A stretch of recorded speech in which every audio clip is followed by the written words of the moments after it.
Hi കൂട്ടുകാരെ, എല്ലാവർക്കും എൻ്റെ ഐഷാസ് ഫ്ലേവേഴ്സിലേക്ക് സ്വാഗതം. പിന്നെ ഞാൻ ഇന്നിവിടെ ഒരു കിഡിലോസ്കൻ മാങ്ങാ പച്ചടിയാണ് ഉണ്ടാക്കാൻ പോകുന്നത്.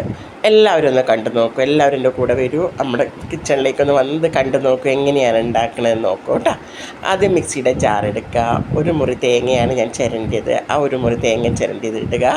പിന്നീട് 4 പച്ചമുളക് ഇടുക, ശകലം കടുകിടുക. കടുക് കൂടാൻ പാടില്ല, കടുക് കൂടിക്കഴിഞ്ഞാൽ നമ്മുടെ കറിക്ക് ടേസ്റ്റ് ഉണ്ടാകും, ഒരു കയ്പ്പ് ചൊവയുണ്ടാവും. അപ്പോൾ അതുകൊണ്ട് കടുകിടുമ്പോൾ വളരെയധികം ശ്രദ്ധിക്കുക. അതിന് ശേഷം ചെറിയ ജീരകം എടുക്കുക, എന്നിട്ട് നമ്മുടെ ഇതൊന്ന് അരച്ച് കൊണ്ടുവരണം കേട്ടോ. ശകലം വെള്ളം ഒഴിച്ചിട്ട് വേണം അരയ്ക്കാൻ. എന്നിട്ട് നമ്മൾ അരച്ച് കൊണ്ടുവന്നു. അതിന് ശേഷം ഞാനൊരു മാങ്ങയാണ് എടുത്തിരിക്കുന്നത്. ആ മാങ്ങ ഇതിനകത്തേക്ക് ഇട്ടിട്ട് ഇത് തിരിച്ചു കൊണ്ടുപോയിട്ട് നമ്മൾ നന്നായിട്ട് അരച്ചെടുക്കണം. അരച്ചെടുത്തതിന് ശേഷം നമ്മൾ ഒരു ചട്ടി അടുപ്പിൽ വയ്ക്കുക. ഈ കടുക് മൂപ്പിക്കുമ്പോൾ എപ്പോഴും ശ്രദ്ധിക്കേണ്ട കാര്യം, കടുക് നന്നായി അതിനകത്തുനിന്ന് എസൻസ് ഇറങ്ങി വരണം. അപ്പോൾ ഈ വെളിച്ചെണ്ണ ആഡ് ചെയ്ത് കഴിഞ്ഞാൽ കടുകിടുന്ന സമയത്ത് നമ്മൾ ശ്രദ്ധിക്കണം, നല്ല ചൂടാകണം വെളിച്ചെണ്ണ ചൂടാകുമ്പോൾ നമ്മളെപ്പോഴാണ് കടുക് എടുത്തിടാൻ പാടുള്ളൂ. വെച്ചാൽ കടുകിൻ്റെ മൂല്യം അറിയാമല്ലോ, നമ്മൾ കുറച്ച് ഇടുന്നല്ലേ ഉള്ളൂ. അപ്പോൾ അതുകൊണ്ട് ആ കടുക് നല്ലോണം പൊട്ടിത്തീർന്ന് എസൻസ് ഇറങ്ങിക്കഴിഞ്ഞാൽ നമ്മൾ എന്ത് ചെയ്യുക, ഇഞ്ചി ഇടണം, കുറച്ച് ഇഞ്ചി ഇടുക. എന്നിട്ട് ഇഞ്ചി ഇട്ടിട്ട് നല്ലോണം വഴറ്റി കൊടുക്കണം, കരിയാൻ പാടില്ല കേട്ടോ. ഇതിനെന്തൊരു മണമാണെന്ന് അറിയാം ഇപ്പോൾ വരുന്നത്, കിച്ചണിൽ ഇവിടെ നിൽക്കാൻ വയ്യ.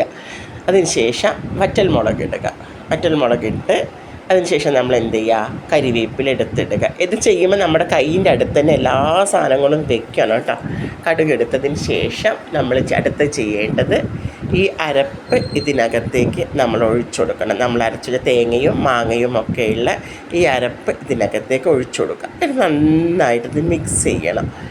എൻ്റെ കൂട്ടുകാർ എൻ്റെ ചാനൽ കാണുമ്പോൾ ഒന്ന് സബ്സ്ക്രൈബ് ചെയ്യാനും ലൈക്ക് അടിക്കാനും ഓൾ എന്ന ഓപ്ഷനും ഒന്ന് അടിക്കാൻ മറക്കല്ലേ. നിങ്ങൾ മറക്കാണ്ട് അടിക്കണം കേട്ടോ.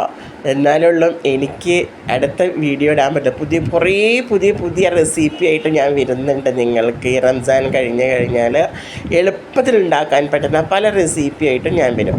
ഇതിന് ശേഷം നമ്മൾ ഇതിനകത്തേക്ക് ഞാൻ 8 ടേബിൾ സ്പൂൺ തൈരാണ് ആഡ് ചെയ്തിരിക്കുന്നത്.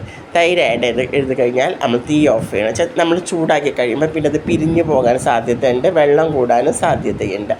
ഇതിലേക്ക് നല്ലൊരു ചോറും ഒരു മീൻ വറുത്തതും ഈ കിഡിലോസ്കൻ പച്ചടിയും കൂടി നമ്മളങ്ങ് ഇട്ടിട്ട് ഒന്ന് കൂട്ടി കുഴച്ച് കഴിക്കുമ്പോൾ അമ്പോ ഇതിൻ്റെ ടേസ്റ്റ് ഭയങ്കര ടേസ്റ്റാണ് ഇതിരിക്കുന്നത്.